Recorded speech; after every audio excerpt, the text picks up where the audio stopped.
Mahilig talaga si Chuchu mag-sightseeing lalo na kapag may buwan.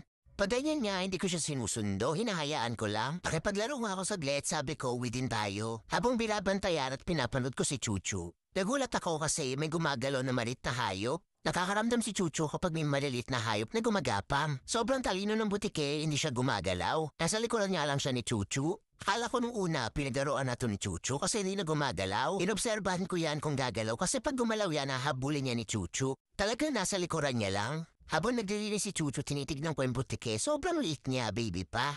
Pinagdadasal ko nga sabi ko, huwag sana makita ni Chuchu kasi pag nakita talaga, bubugbugin niya yan. Mukhang nakakaramdam na nga si Chuchu kaya nilayo ko muna. Tapos sinignan ko kung gumagalaw pa, kung maripas ng takbo parang kasing bilis ni Chuchu. Pinakita ko kay Chuchu sabi ko, bibi to, huwag niyang papatayin. Mukhang nakaintindi naman si Chuchu. Pagkatapos ko ang pangaralan si Chuchu, kinabi ko ng butiki dito sa damo, sana hindi niya makita. Kasi kawawa naman.